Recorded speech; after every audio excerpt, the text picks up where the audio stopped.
Yeni eğitim öğretim dönemi başladı. Buradan bütün öğrenci arkadaşlarıma bol başarılarla dolu bir dönem diliyorum.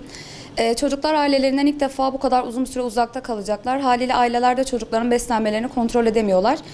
Burada çocuğun ihtiyacı doğrultusunda ebeveynler herhangi bir uzmandan destek alabilirler. Çocuklar günün hatırı sayılır bir saatini okulda geçiriyorlar. Gerek fiziksel olsun, gerek psikolojik olsun birçok farklı durumu bir arada yaşıyorlar. Sürekli bir gelişim halindeler ve sürekli bir büyüme dönemindeler. O yüzden gerekli protein, vitamin ve mineral desteği dengeli bir şekilde sağlanması gerekiyor bu çocuklarda. Aslında çocuğun bu dönemde kazandığı beslenme alışkanlıkları ileriki dönemde de karşısına çıkacaktır. Çağımızın hastalığı dediğimiz obezite de aslında bu dönemde kazanılan kötü alışkanlıklarla temelini atıyor.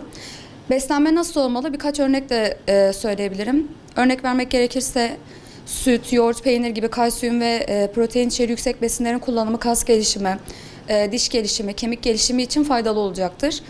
B grubu vitaminlerinden zengin ve posadan zengin sebzelerin tüketimi, aynı şekilde meyvelerin tüketimi de faydalı olacaktır. Proteinden zengin besinler de kas gelişimini olumlu yönde etkileyecektir.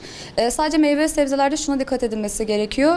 Zamanında yani mevsiminde sebze ve meyvelerin tüketilmesi çocuğa fayda sağlayacaktır.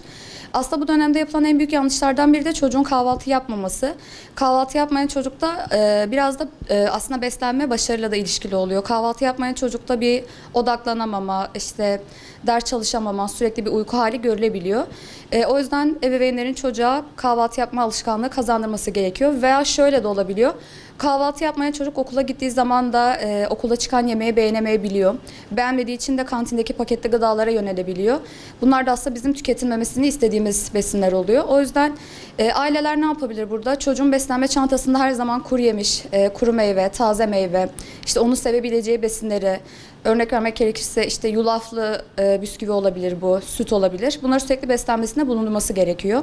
Aileler bir de burada şunu yapması gerekiyor. Çocuğu sağlıklı beslenmeden soğutmamak için bu bahsettiğimiz aslında çocuğun sevmediği besinleri beslenmesine eklememesi gerekiyor. Çocuk bir nevi ailenin de yansıması oluyor. O yüzden çocuğa bunu sevdirmek için ailenin de kendisi tüketmesi gerekiyor bu besinleri. Eksik ve yanlış beslenme durumunda çocukta diş çürükleri, vitamin eksikliği, bu vitamin eksikliklerine bağlı kronik rahatsızlıklar görülebiliyor.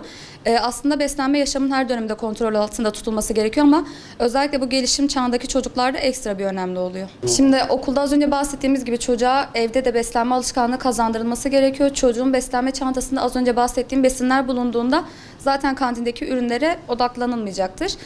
Bu bahsettiğimiz paketli gıdalar şekerli ürünler oluyor, işte tuz içeriği yüksek ürünler oluyor ve çocukta bağımlılık yaratan ürünler oluyor.